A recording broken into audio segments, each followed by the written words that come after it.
And I will start us off. Of the things we think, say, or do. is it the Is truth? it the truth? Is it fair to all Is it concerned? fair to all concerned? Will it build and better friendship? Will be Will it be beneficial. beneficial to all concerned? Will and build friendships. Will be beneficial to all concerned. Thank you, everyone. All right, next, Carol will be doing our invocation. Carol. Thanks, Jennifer. Let us pray. Lord, during your ministry on earth, you showed your power by caring and healing people of all ages and stations of life from physical, mental, and spiritual ailments. Be present now to people who need your loving touch because of COVID. May they feel your power of healing through the care of doctors and nurses. Take away fear, anxiety, and feelings of isolation for people receiving treatment or under quarantine. Give us a sense of purpose in pursuing health and protecting others from exposure to the disease.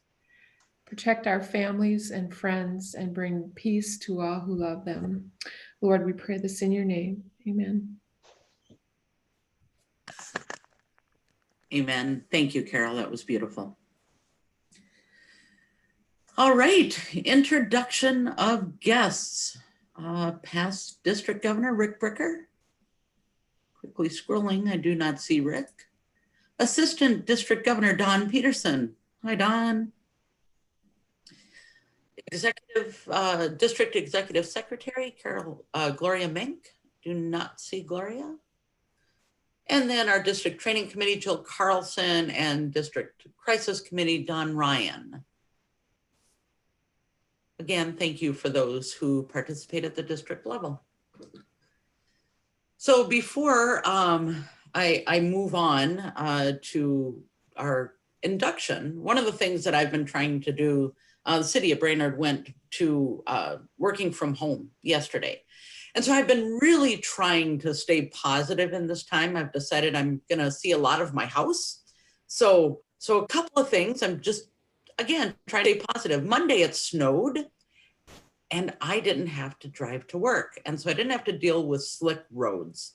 So I would encourage you all to think of something really positive every single day so that we can help make this time better and muddle through it together as we're all meeting virtually and from our homes. So just wanted to start with that. I have a friend of mine that we text something to each other that's positive every single morning so that we start our days out on the right note. So with that, I am going to turn this over to, I believe, Todd Bymark to induct our newest Rotarian.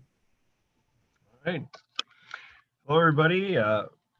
We're going to have our, I can't remember if Derek is the second or third virtual inductee since we've started doing this virtually, our virtual Rotary meetings. But Derek, so kind of feel honored you're in the top 5 of being in that class of virtual induction. So this is kind of history in the making. So anyway, so welcome, Derek, to the Brainerd Noon Rotary Club. And as part of the induction process, I'm going to have Rod Osterloh read our presentation to you this afternoon. So Rod, I'll turn it over to you. Good, thanks, Todd. Derek, glad to have you with us. Rotarians and guests, new members enhance the vitality of our club, extend the spirit of Rotary, and increase our usefulness and influence in our community. Today, we welcome Derek Owen into the Rotary Club of Brainerd. Derek, you've been elected to membership because your fellow members believe you're a worthy representative of your calling and that you possess those qualities that exemplify the true spirit of Rotary in your public, business, social, and private life. You're being welcomed not just into the Rotary Club of Brainerd, but into a worldwide association. By virtue of your membership in Rotary and Brainerd, you'll be welcomed in any Rotary Club in the world. Your membership comes with duties and obligations. You're expected to implement the 4-way test into your life and profession, to attend club meetings regularly, to perform your share of club service, participate in club committees, and to use your talents and knowledge so the club can carry the principles of Rotary into the community. Rotarian Derek, on behalf of the Rotary Club of Brainerd, I now formally admit you into membership in this club, and we'll make sure that your sponsor gets your membership materials in the very near future if you haven't already received those. Members, please welcome Derek Owen into our membership. Befriend him, and if you ever find him out in the real world, shake his hand if you can. And befriend him and help him exemplify the principles of Rotary. Welcome, Derek.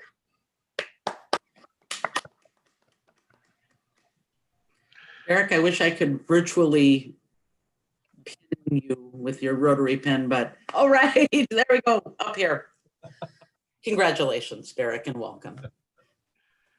Thank you, Rod. I appreciate you, your reading of that speech. And Derek, welcome. And I'll make sure to get you your packet with information here in the near future. Perfect. Thank you, guys. I appreciate it. All right. Moving on to Rotary related announcements. I do have a couple. We did have a board meeting this morning, and the board has decided that due to the increase of COVID cases in Minnesota and specifically in Crow Wing County, that we will be moving to 100% virtual meetings until further notice. I think we'll just kind of play that by ear. As you know, the governor, I think, restricts indoor gatherings to 25 starting in December 10th or right around then. So being mindful of that and then being mindful of Rotarians. So we'll be meeting via Zoom until further notice. Bell ringing. Is Bob Musilevich on this call? I do not see Bob. Just an update. I think you've received the most recent sheet showing when you are scheduled to ring. So if that changes, if you please would let Bob know. So we do plan on moving forward with that as well. Santa letters. Also, you should have received email from Heather that gave you information about the Central Lakes Rotary Club and their letters to Santa. So please pass that along and encourage that. Jeff, do you want to give us a brief, I think, final report on peach sales?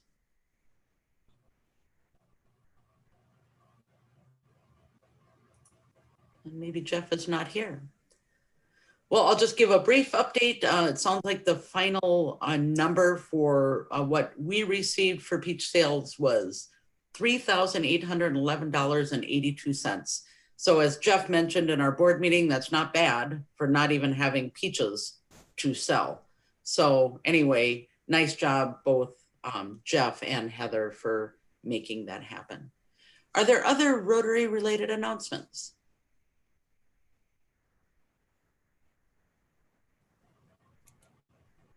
Todd, do you want to announce Chris? I forgot to do that. Yes, let me just grab, okay. So we did review at the board meeting today a new member that was proposed by Mike Bjerknes, and is Chris, I might slaughter his last name, but McEachron. And Chris is going to be the new Region 5 director of the Children's Museum that's proposed to be built out at Lum Park. And so Chris's application was approved by both the membership committee and the board. And so we'll be asking for any feedback this week from club members. I mean, Chris is pretty new to the community, so he's not really well known. So I don't expect really any feedback because he's so new. And we will most likely be formally inducting Chris into our club probably within the next several weeks, or maybe at the next club meeting in December. So, but anyway, so yeah, great to have Chris with us. According to Mike, he's an individual that is very engaged in wanting to participate and volunteer. So he will be a great addition to our Noon Rotary Club. Thank you, Todd. Any other Rotary related announcements?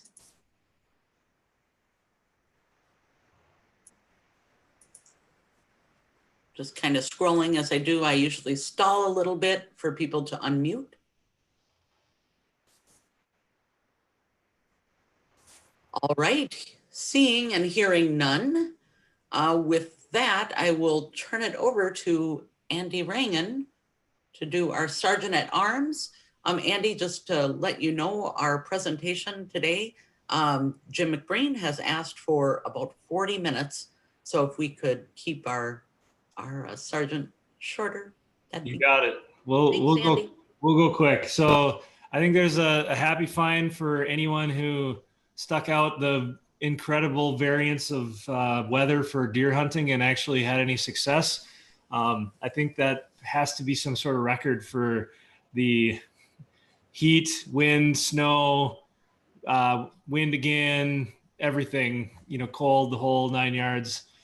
So if anybody who stuck that out can set $1 aside for that. And I think even if you just stuck it out, even if you didn't get anything, I think it's probably worth it. I'm going to do a quick screen share, and I encourage anybody else to get ready. With the advent of going online for schools and schools not being in session, and our house got just a little tiny bit busier with the 4 kids in 4th grade, 2nd grade, and kindergarten. So, but I want to just call out the teachers. The teachers, Jennifer, you talked about gratitude and positive, teachers have been amazing. My kids each get the schedule of events. The Blues are, live interactive for kindergarten. My son in kindergarten can see the times that he's in live in class, that kind of thing. 2nd grade, the teachers put all this together. My kids are just pumped, right? Tomorrow and my wife is even more pumped because 2 days of nothing when they almost are ready to go to school and they want to be in school. But they'll be back at it tomorrow, and the teachers have done just an amazing job of that. And then I have to have a picture. This is the snow, Rotary Park. I talked about my new dog last week, and he really enjoyed it down at Rotary Park. I actually ran into Paula and Mark down at Rotary Park as well. It's kind of fun to see them twice as we did opposite loops the other day. Anybody else? I'll do a couple happy finds. This is Paula. Jennifer, you want something positive? I had a virtual medical checkup, and I got to do it virtually, which means they couldn't weigh me and they couldn't do my blood pressure. I love it that way. So she couldn't give me any grief. The second one I've got is I did run into Andy at Rotary Park, and I had a friend who painted. They are truly pieces of artwork, rocks. And Carol Johnson and I and another friend went out there and planted 8 or 9 of them about a month ago. And now I'm back to I can only find 1 rock. So it looks like the rest of them have been taken away, but my friend said she's going to paint some more rocks for us. So back to you. I have $5, 5 happy dollars for our healthcare workers. Lots of prayers and support are needed for that crew right now.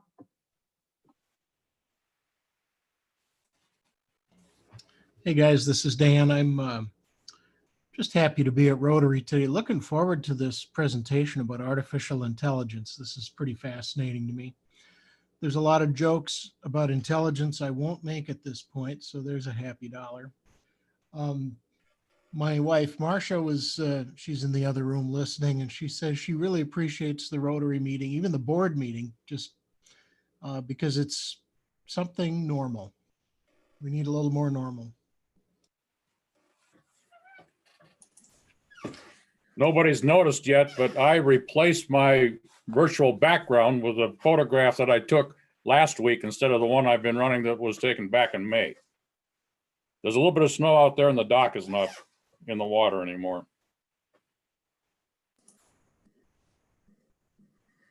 I also have a happy dollar. This is Jennifer. So again, in the frame of kind of being positive about things. So I left City Hall on Friday as we were all preparing to work from home and just went around and visited with our staff. And so I'd been asked the question, well, when are we going to get back to City Hall? And at this point, I just don't know. I don't know that we have a date. And so as I was leaving, one of our building inspector, I said, well, you know, see you later, Jennifer. And he goes, yep, Happy New Year. So again, we might as well laugh and embrace it. So.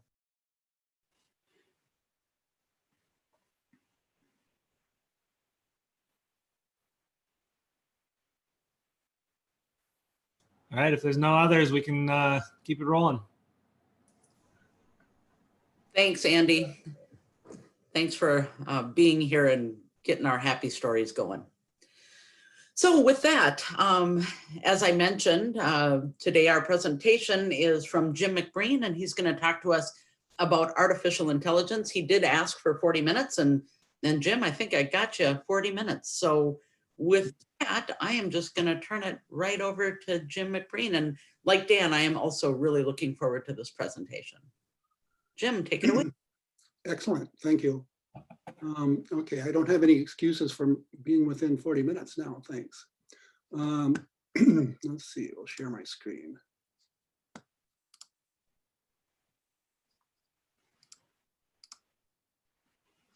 All right.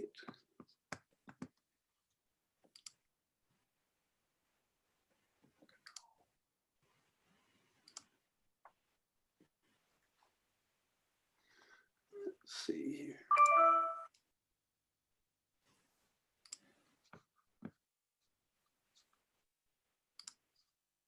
All right, I think I'm ready to go. If you should see my screen, I presume. So what I'm going to do is talk about artificial intelligence, and otherwise known as machine intelligence. So, you know, computer systems that exhibit, you know, cognitive functions that we would associate with people, we sometimes label those computer systems as AI, having artificial intelligence or machine intelligence. So an example of that might be a computer that plays chess. You know, it takes, if a person's going to play chess, they have to think about what's going on. They have to use some cognitive skills to play chess. So if we see a computer playing chess, we associate that with cognitive skills and call it as having artificial intelligence. So I'm going to try to uncover some of the mystery of computer systems in general and AI and MI in particular. So this is an overview of the slides I'm going to talk to. I'm going to talk about some systems in history. Excuse me, gotta drink water here.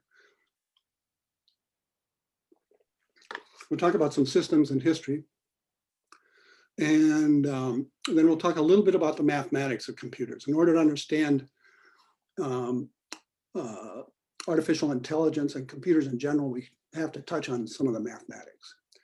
And then we'll talk about some history of AI systems gone wrong. I think it's important to look back at history so we don't repeat it. So we'll look at some computers and histories that have gone wrong. And then we'll look at some current research on AI, MI systems. And then we'll talk about some computers that, in my opinion anyway, and I'm going to try to convince you that are the same thing. We have computers that are going wrong right now as we speak. And Andy kind of referred to this kind of stuff a couple months ago when he talked about the movie on Netflix, the social problem, whatever it was. Now I've forgotten what that title was. Social Dilemma, yep. Social Dilemma, thank you, Andy. So we'll talk about that and then we'll do the takeaway. So the first system I'd like to talk about is, it was called Christopher. It was an electromechanical device that Alan Turing built. The first computer, general purpose computer, didn't come until after World War II, But he built this electromechanical device that broke the encryption codes of the German Enigma machine. Now, there were people all around the world in lots of rooms with their pencils and papers trying to break encryption codes that were used by militaries and governments and whatever. And in general, they were pretty successful, but no one was able to break the German Enigma machine, the encryption codes of that machine, until Alan Turing came along. Now, he's an Englishman. He worked for the English intelligence community, and he managed to break the codes. And he also managed to keep it a secret from, well, the English, and he kept it a secret from the Germans that they actually broke the codes. So he's credited with saving 14 million lives in World War II. He's credited with shortening World War II by 2 years. Unfortunately, our history books don't talk about him too much, and I don't have time here to talk about him. So if you want to check him out, there's a biography on him that's called Alan Turing, The Enigma, and then there's a film that's loosely based on that biography called The Imitation Game. A lot of that film actually is historically correct. And so anyway, if you're interested in learning more about how 14 million people, the lives of 14 million people are saved, that would be a good way to go. The next machine I want to talk about is Elijah. In the 1960s, some MIT folks built a natural language processing system. So a natural language processing system, this is a system that you can have a dialogue with. So the idea is you can have a coherent conversation with this system, and you won't be able to tell if it's a human being or not. Well, this is 1960s. So these guys pared down the scope of this system to a psychotherapist. So they're going to build a psychotherapist. They're going to build a computer system that behaves like a psychotherapist. So again, natural language processing, NLP for short.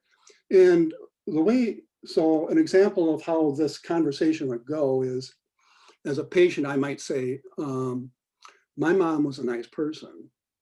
And this software would have enough mathematics, it's all mathematics, would have enough mathematics to parse the syntax of what I said, and would understand that those letters MOM, that's a noun. And that psychotherapist, the software might come back and say, well, tell me more about mom.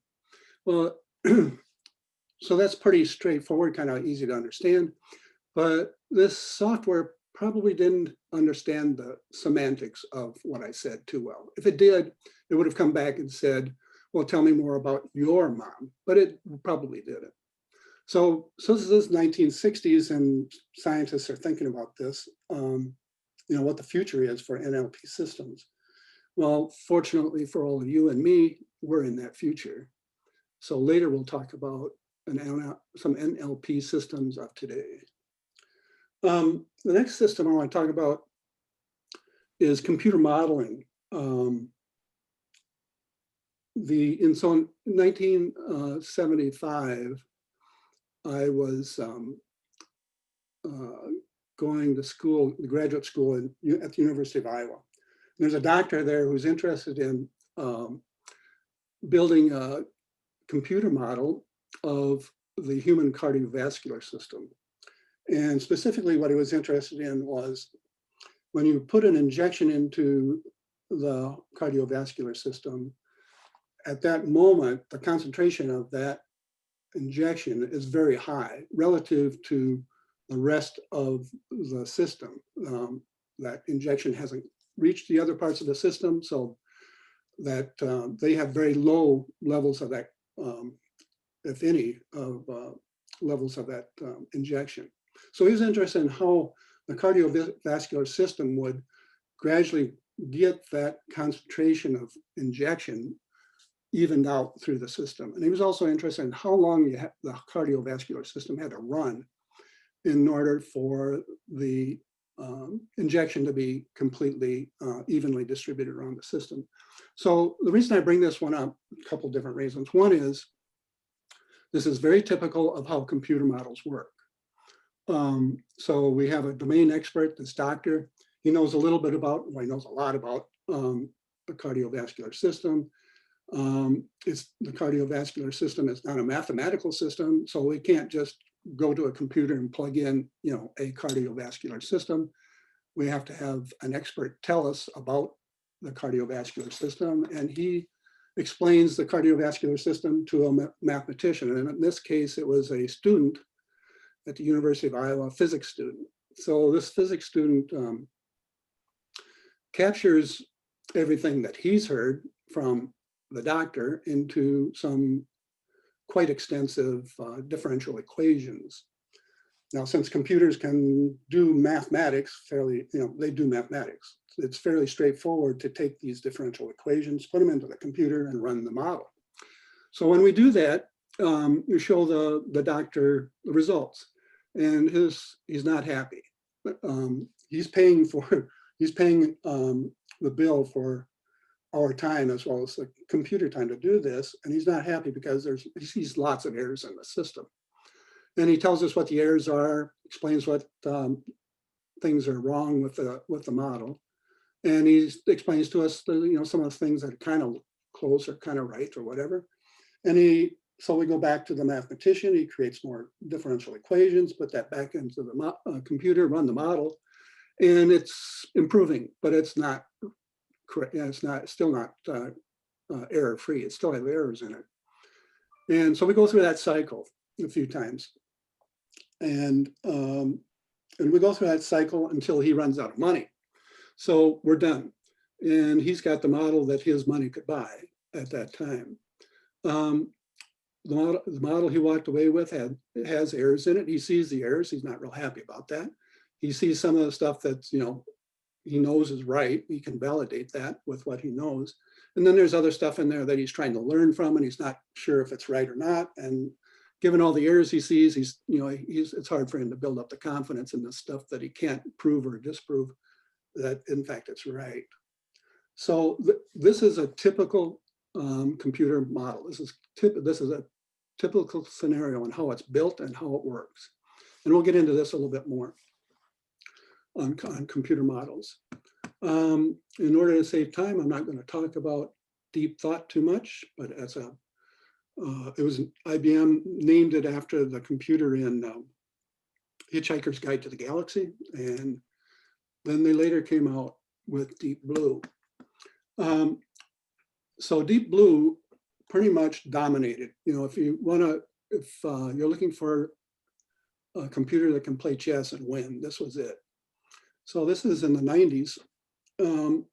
So again, it's playing chess. We call it an AI system. It's using cognitive, it looks like it's using cognitive skills. And the question is it really? And the answer is no, it's not actually thinking, it's not using cognitive skills. What it's doing, what this computer did, it's built on some chips, some computer chips, they're called VLSI, but they're built on computer chips. This is not a general purpose computer, it's computer chips that are built and designed to play chess. That's all these chips do. And the way the game works, the way it plays chess is it can rattle off 200 million different board positions per second. So if you let it play for a few seconds, we're talking about billions of board positions. So from any given state of the board, it can look 7, 8, 9 positions or moves ahead and enumerate all those possible moves. And from all those possible moves, it figures out which one is the best one. And the way it does that is it does an analysis of all these, millions, billions of board configurations, looks at the board and decides which board configuration looks the best to it. So it does some mathematics to figure out what the best board position is, and that's how it decides what to play. So a couple interesting things about this computer. One is that even the IBM developers denied that it exhibited artificial intelligence. And that's because under the covers, it really wasn't doing intelligent stuff. It really wasn't doing cognitive thinking. So when it comes to AI, this is another good example of how artificial intelligence actually works. It's all mathematics. There's no real thinking going on. There's no cognitive skills involved. It's all mathematics. And I think it's you can see that case. So I should have stated up front. If you have questions about what I'm talking about, go ahead and interrupt me. I mean, it'd be very good to have an exchange here. So don't hesitate to step in and ask questions or whatever. Watson. Watson is a question and answer computer. I'm not going to talk too much about him either, but I list out the kind of computer hardware that these systems are using. And as we go forward, you can kind of see how that changes. Here we're talking about 90 IBM Power 750 servers to play Jeopardy. And we could talk about this computer for a long time. But anyway, it beat the champions on Jeopardy. The champions had no chance. It wasn't even close. You might see if you use, there's a weather app that uses Watson to give you the weather forecast. So IBM's using Watson for all sorts of things. So the last one I have in terms of history of examples is there's a robot that will solve Rubik's Cube. This is built from a Lego system called Mindstorms EV3. It's a Lego system that actually has a computer in it. It's an ARM processor. And I bring that up because we're going to talk about ARM processors a little bit more later. The way this cube works, actually I have a video of it. Yeah, we'll watch it.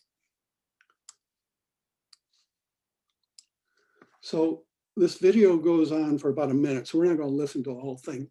But the way it worked is these two boys found the instructions on how to build this Lego system. They also found the software to load into the system. So the intelligence of this system is outside the system. The engineers that built, came up with the engineering to actually assemble the instructions to assemble this Lego system. That's where the actual intelligence was. In addition to the people that figured out the software to load into this computer that would actually solve the Rubik's Cube. And the way that the cube was solved was, again, it's not intelligence, it's not cognitive skills, it's mathematics. So I'm going to start this up. It goes for about a minute. I'm not going to play, as I said, I'm not going to play the whole thing. Oh, I should tell you that these two boys, they talk. The littler guy talks a lot. So if we catch some of his stuff, some of his talk is kind of interesting. But anyway, these two boys, their grandfather and I spent a lot of time, a lot of years working together. But anyway, so that's how I know these guys. But here we go. It'll take 23 minutes. Oh, that is missing a little. And if you're obviously gonna do this. Yeah, but I've not done this in a long time. I'd be surprised.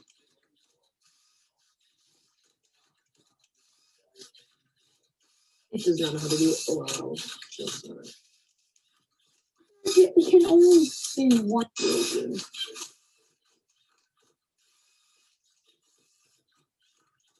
You know, I might have switched the corner on that thing. It fell out and then. Oh.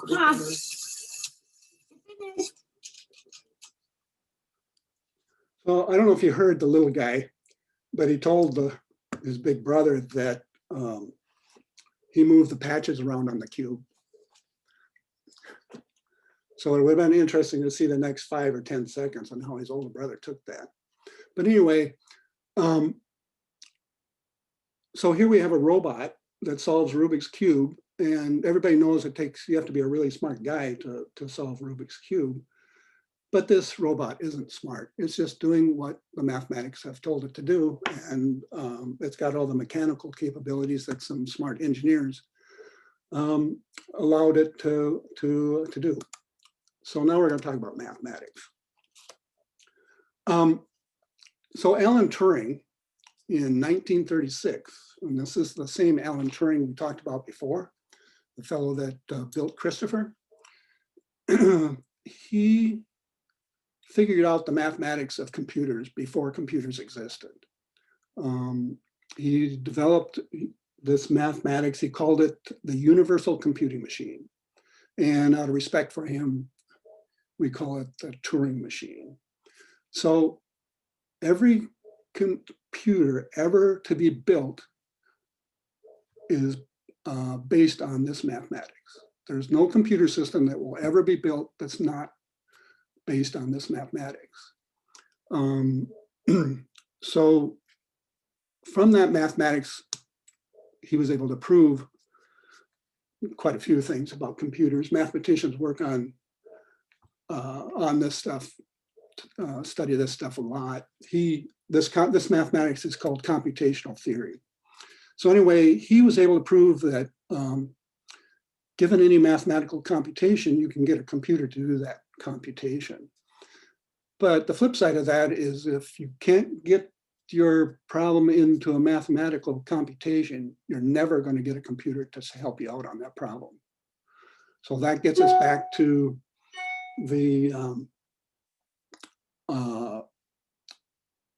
model of that we're talking about with the doctor at the University of Iowa, the cardiovascular system.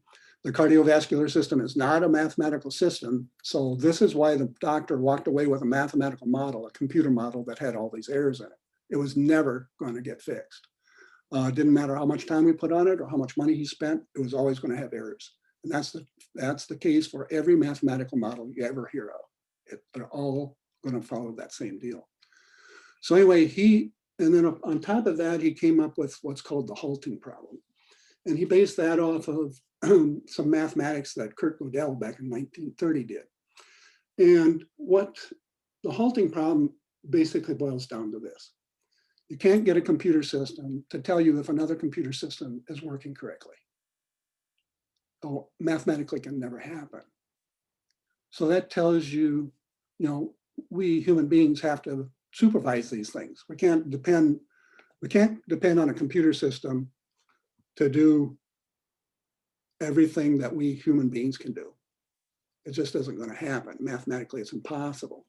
And come along in 1976, Professor Box, he's out of University of Wisconsin.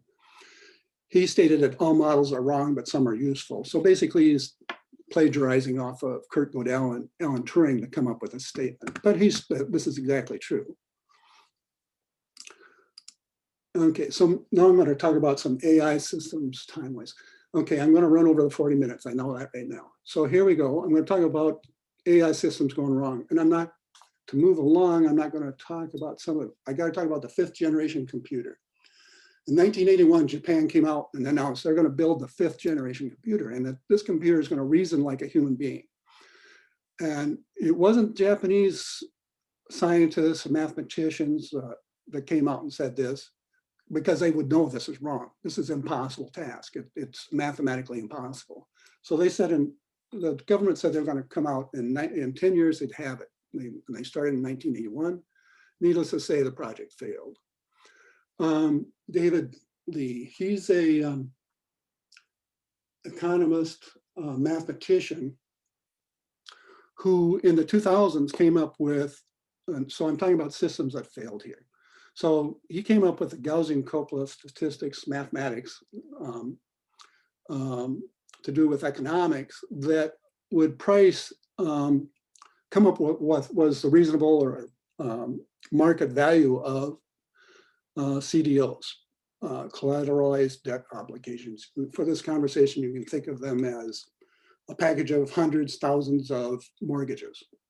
So his mathematics, his computer model would tell you what the price of a CDO is. He would tell you the fair market value of it. So he was a candidate for a Nobel Prize for this work. He got a lot of recognition for this work in economics, and it became popular with the large financial institutions. So before you know it, the large financial institutions are using a computer model to tell them what the price of a CDO is. Now, a couple of years into this, David realizes that this is a big problem. These financial institutions are using his model incorrectly. So he tries to tell them and explain to them that they got to stop doing this, but they don't. They're too busy pushing buttons that say buy, sell on their keyboards, and everything's fine for them because they're making money. So a little bit more time goes by, and a US senator recognizes that there's a problem. And she goes and starts explaining to the world that there's a problem here. And she goes to the House Finance Committee, she goes to Fannie Mae, Freddie Mac, goes to the SEC, the FDIC, goes to Standard & Poor's, goes to Moody's. She goes to all these government agencies that are overseeing what's going on, and she tries to explain to them that there's a big problem here. They will not listen to her. She tried a couple of times and then she just gave up. She couldn't get these institutions to pay attention to what was going on. And then towards the end of the 2000s, there was some pretty smart people that understood there was problems, and they took out huge short positions on CDOs. And just incredibly huge short positions.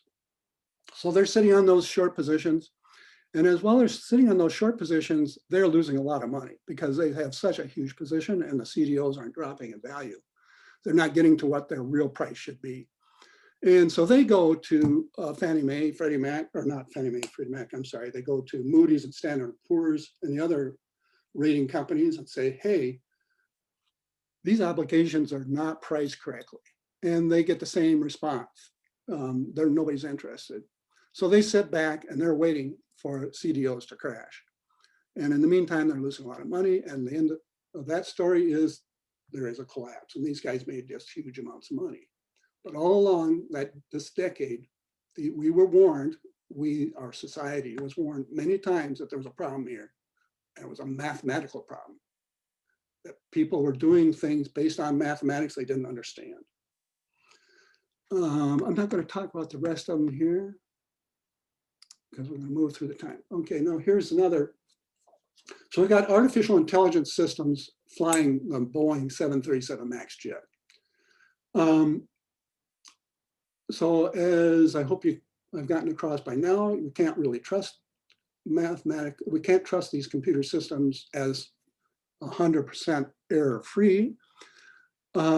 This system, MCAS, malfunctions, and it starts flying the aircraft the way it thinks it should be flown, which is totally incorrect because it's working with bad information. Now, the way Boeing built this system, one could argue it needs to be a whole lot more robust, but bottom line is sooner or later, the MCAS system is going to encounter a problem that it doesn't know what to do with. And so the Boeing answer to this problem, this issue is, if you, the pilot, if MCAS is not behaving like you want it to, disengage it from the system, disengage it from flying the aircraft. That didn't happen. There's two cases where that didn't happen, and we know about what happened. Those planes crashed. Now there's MAX aircraft that had the same problem, but they didn't crash, and that's because the pilots disengaged the system. Now I'm not going to blame the pilots. The information I have, I don't have direct information with Boeing. This is all information I get by reading. As time goes by, this might change, but so somehow the pilots didn't disengage the system. No, they might have tried to, and there was another failure that they couldn't, or maybe they sat back, like some of these other examples, they sat back and thought, you know, well, this thing will straighten out and it's okay. So they purposely didn't disengage it. Don't know. But the bottom line is they didn't disengage it when it needed to be disengaged. So I'm going to jump down to Tesla. Tesla, they have something called autopilot. There's been cases where people in their Tesla they're in the back seat of the car. They're not driving the car. And the autopilot system gets into trouble, you know, big surprise. And, you know, people get injured, property is damaged. So this is very similar to the Boeing problem. We've got a computer system that's assisting in flying the aircraft or driving the vehicle, but sooner or later you have to have a person driving this thing or flying it. So Tesla had some problems with how they sold the autopilot system, and they've been backpedaling on this for quite a while. If you go out to their website, they'll have this quote that you see right here. So these computer systems are going to have errors in them. So now you might be thinking, well, does that mean we'll ever have autonomous vehicles? And the answer is yes. If you think about today, we let people drive cars and we end up with about 40,000 people dying per year. When we start putting, at some point in time when these artificial intelligence systems are capable of driving these vehicles in a better way than human beings are, which will happen, we'll release these vehicles into the traffic. So instead of 40,000 people dying a year, maybe we'll have 20,000. We'll save 20,000 lives. Maybe it'll be more than that. And as time goes by, it'll get, you know, they'll get better and better, but they'll never get to zero. They'll never get to zero as long as they're driving. So we're going to have to deal with the fact that we have computer systems driving cars and then they're killing people. Today we have people driving cars and they're killing 40,000 people a year. So anyway, there's some philosophical things to think about in there. Models, you know, computer models are used on just about everything, it seems like. So then we're going to get to social networking that has been talked about before. Andy talked about this before. So social media platforms are using artificial intelligence to do lots of things. And they're taking advantage of human psychology to do that. And they're making money off of you, and or probably more significantly, your children and your children's children. But anyway, so I'm going to move along here. So that's this, and I'm done with the systems that, talking about systems that fail. Now I'm going to talk about systems that are currently, the research on current systems. So here we are in 2020, and Elon Musk, you know, this is the same guy that's the head of Tesla.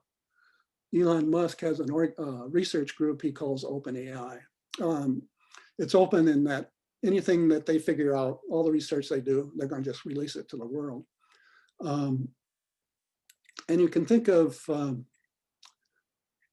what he's doing. It's called GPT. It's a natural language processing system, and you can think of it as an up-to-date Elijah. Let's see. He came out with this last year, and he told the world how dangerous it is. It's so dangerous that he's not going to release it. This is OpenAI. He's supposed to release it, but he says he's not going to. Well, he's a very good marketing guy, because after he hyped it up that it's too dangerous to release, what did he do? He released it. But he did have legitimate concerns about this thing. You know, he's concerned about it creating fake news. You know, give GPT to a Facebook account, for example, and let it go, and you know, dangerous things will happen. This year he came out with GPT-3. It's like 100 times more significant than GPT-2. And we're going to get into some examples on this guy. So he came out, when he came out with GPT-3, He explained that it's going to need 4,000 times 10 to the 15th flops per second for a day. It's going to need that much compute power just to compile the program. You can think of the pre-training as compiling. It's going to need that much computer time to pre-train this thing, to compile it. So flops, that's a floating point operation. You know, we measure the performance of supercomputers by how much addition, subtraction, multiplication, division they can do per second. It's called a flop, floating point operation, and then S for seconds. So he didn't say which computer he went out and got to do this, but I went out and picked the fastest supercomputer I could find. And that's made by Fujitsu. And this Fujitsu computer can do 500 petaflops per second. That's a big number. But when you divide that into the number that Elon Musk needs, that's a week. In other words, GPT-3 needs a week of the most powerful supercomputer on the planet in order to do the compilation, in order to do the pre-training. Elon did release that it cost him $11 million of computer rental time to do this. So let's look at this computer system a little bit more. I'm not going to talk about Microsoft's NLP because I'm running out of time. So this is Fujitsu's supercomputer in the upper right-hand corner. That's one computer in one huge room. It cost them $1 billion to build this computer. When I do the, when I look at this picture and I know the size of, standard size of racks and cabinets, my estimate is that there's over 5,000 square feet of computer here. It takes 30 megawatts of power to drive this computer. 30 megawatts, that's enough power to drive 20,000 homes. And I talked about the ARM processor in the robot we were talking about, the Rubik's Cube. This computer is made up of lots and lots and lots of ARM processors. It's actually made up of 160,000 processors. Each processor has 48 cores. So we're talking about 7.5 million cores in this thing. In the lower right-hand corner, this is the fastest supercomputer on the planet in 1975, built by Cray Computer. People are really concerned about this computer because it had way too much, it had so much horsepower, so much power, they were concerned about it. But if you do the arithmetic on the performance that's shown on the slide, you would need 4 billion, billion with a B, you need 4 billion Cray computers to equal the performance of that Fujitsu computer.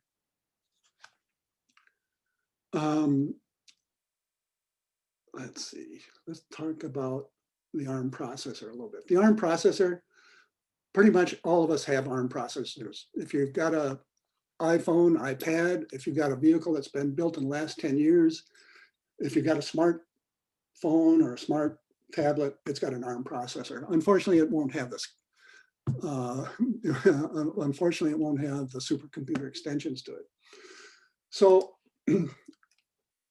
this stuff is supposed to be open to the public. And so I went out to Elon Musk's OpenAI website and put my name on a list. I want to get access to GPT-3.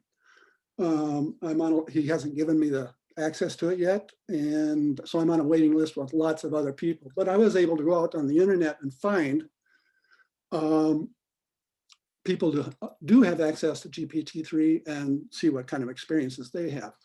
So on this one, the gal has access to GPT-3. She asked GPT-3, generate a science test for me and give me the science test. So this is the science test that GPT-3 came up with on its own because this person asked it to. And it comes back with a test. How does a fan work? The student says electricity creates a magnetic field that rotates, and GPT-3 says you got it right. Comes up, how does the moon rise in the sky? And she comes back and says the Earth keeps rotating and the moon gets in view. And GPT-3 says that's right. Then the next science question it came up with, what makes a car move? And she says cars are afraid of trucks which are behind it. That's why the cars move. And GPT-3 says, no, that's not quite right. So I have one more example, and this guy, he got two GPT-3s to talk with each other. So he started the conversation with the three of them, and he stepped out of the conversation to let these two GPT-3s talk with each other. And he kicked off the conversation by talking about the stock market. So I'm not going to read the whole thing here. I'm going to read what's in the highlights. So the first GPT-3 comes up and says, artificial intelligence is the driver of human progress. And the second one later down says, AI has no greed. It's an intelligent algorithm. The other one says, humans are too emotional. And a little bit later it says, that's where human beings fail because they can't see the future. They can't understand the way the world really works or really is. And he finishes up this by saying, but an AI can see the future, it can predict the future, it can create an optimal future. Now, we need to be concerned about this. This is a computer program that's doing this. This isn't a person on the side assisting this computer program. So this computer program is exhibiting AI. I mean, this looks like some thinking going on, looks like some cognitive skills going on, but it's not. It's just huge mathematics, very huge. It took the fastest supercomputer in the world a week to compile this program. So we'll talk about more of Elon Musk. So he just launched a rocket yesterday. SpaceX, it was yesterday, I think he launched a rocket. This guy is busy on all sorts of fronts. But anyway, he's got a project he calls Neuralink. And this pig in the lower right-hand corner, her name is Gertrude. And what Elon is doing with this pig is implanting electronic devices on its brain that are wirelessly connected to the Neuralink computers.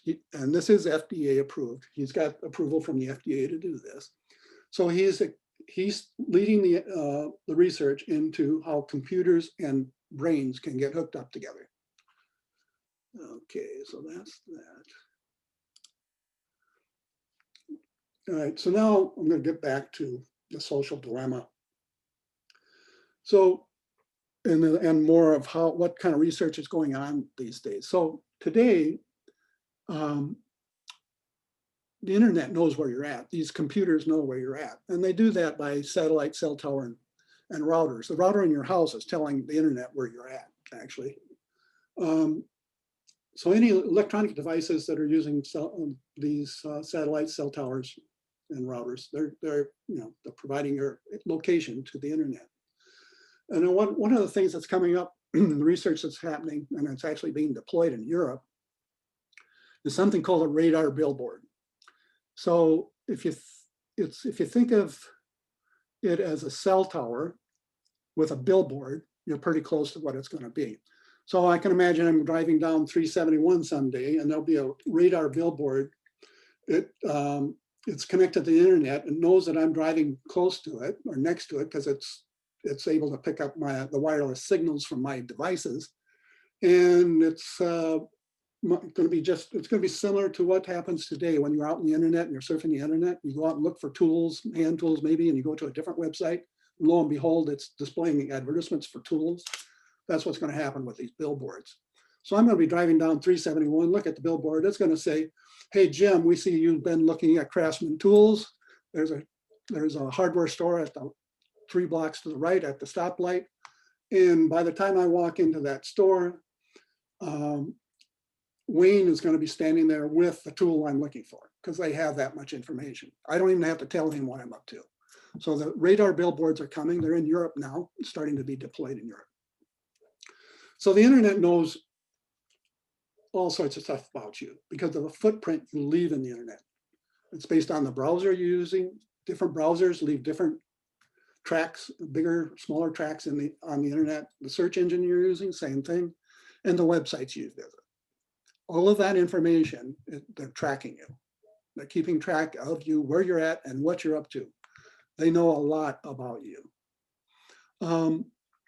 By tracking what you do, they can figure out what kind of person you are. and they can do things that will be addiction inducing to you.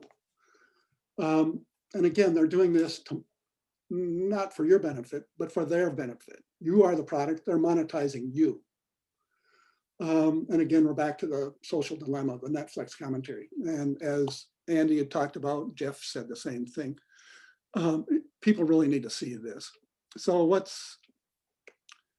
what these systems are doing on the internet is they understand human psychology, and they are taking advantage of human psychology. There's a correlation between the introduction of electronic personal devices and suicides. So mathematically, the correlation means the two of them are moving together up, but it doesn't mean that one is causing the other. But I don't think it's unreasonable to think that in fact one is causing the other. And okay, next one. So this is actually my last slide. So this is the takeaway. Computers are limited by what can be expressed mathematically. But what can be expressed mathematically is a ton of stuff, as we have seen in GPT-3. We can't prove computer systems are correct. I worked in the computer industry for 40 years. We never had a computer that we trusted as being correct until we tested the heck out of it, and then we didn't trust it. And that's the way computers are. Computers can do things a lot better than human beings. In lots of cases, like that robot that solved the cube, but they're not thinking, and they're not using cognitive skills. They're not human beings. And we have a bunch of computers that are out there that are not helping to improve the human condition. So that gets me back to the Netflix social dilemma. They're monetizing you and your children and your grandchildren. And with that, I'm just about done. I hope I didn't go too fast.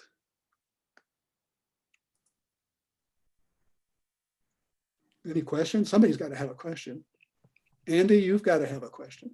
Well, I mean, I would just say that, the advent of AI seems like we always thought of it, that it was going to be, right in front of us in different things like cars and self-driving cars and things that were there to make our lives better. That's sort of the altruistic beginning approach. And, what you touched on here is that, especially with how it's evolved itself into social media and into, other aspects of our lives, it's not, there's nothing ensuring that it's going to make our lives better. Right. Dan, you must have a question. Jim, this is Kevin Larson. I got a quick question. Back to the computer that beat the Jeopardy guys, and that was so early on. How did it get fed its information in order to beat it? Because a computer doesn't know anything unless it's been fed something. That's exactly right. So what happened, they built a system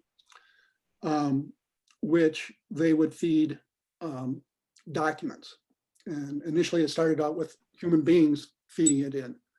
But that system, it can actually read documents. So it can actually parse sentences. It can get to the syntax. It can get to the semantics. So that's how the database gets, that's how its knowledge gets so big, because it can do it. It can build that database. So that's how that happens. Same thing with GPT. That's same sort of thing. You can't get enough human beings together to put 175 billion parameters into the system. The computer has to be feeding itself. Thanks.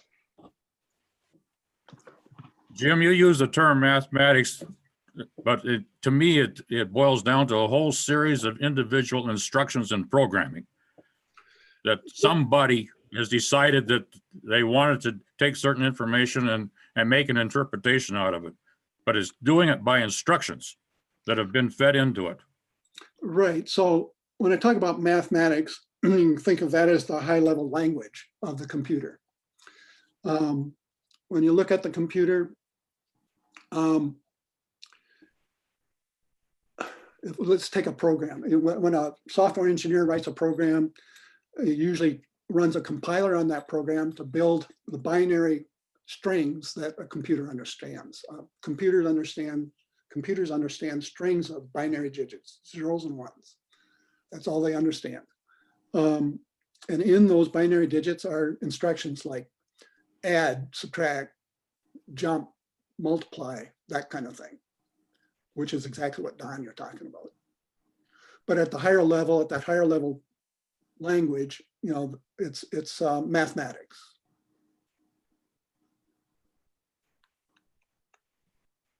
Jim, have you followed at all the vaccine production and the modeling that they've used AI for like the significant acceleration of identifying the proteins and those types of things within the mRNA vaccines particularly?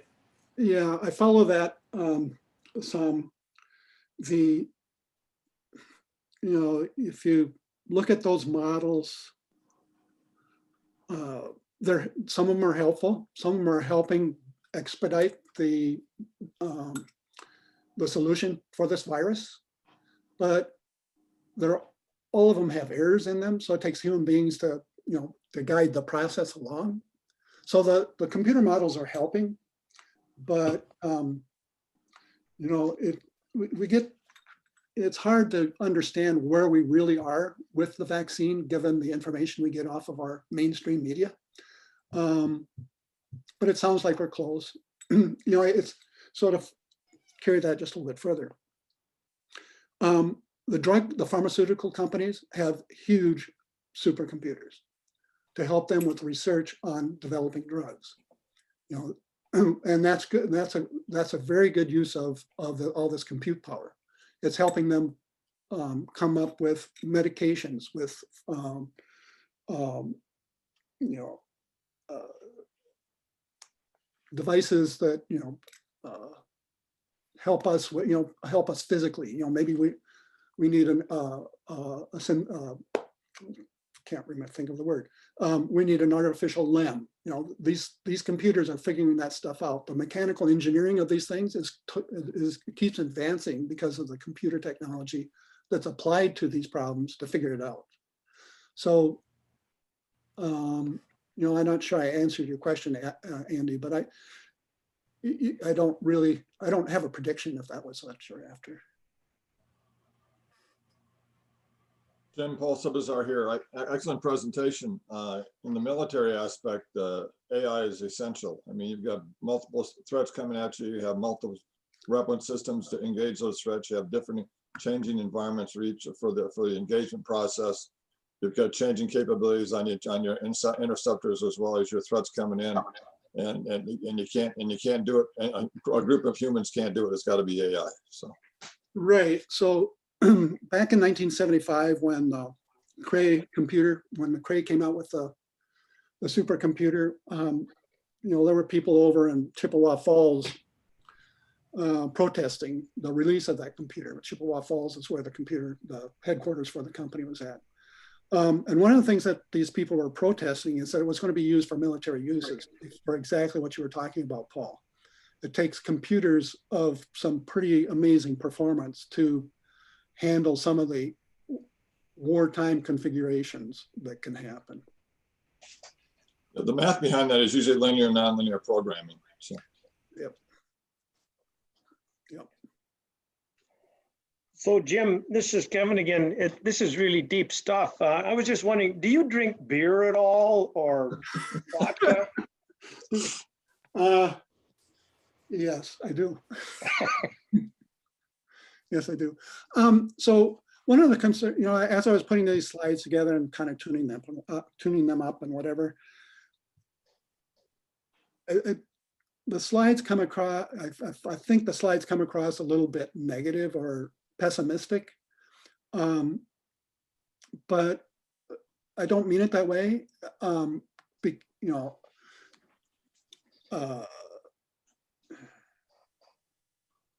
these systems are very helpful for human beings, but just like any other tool in history, you can use it in bad ways.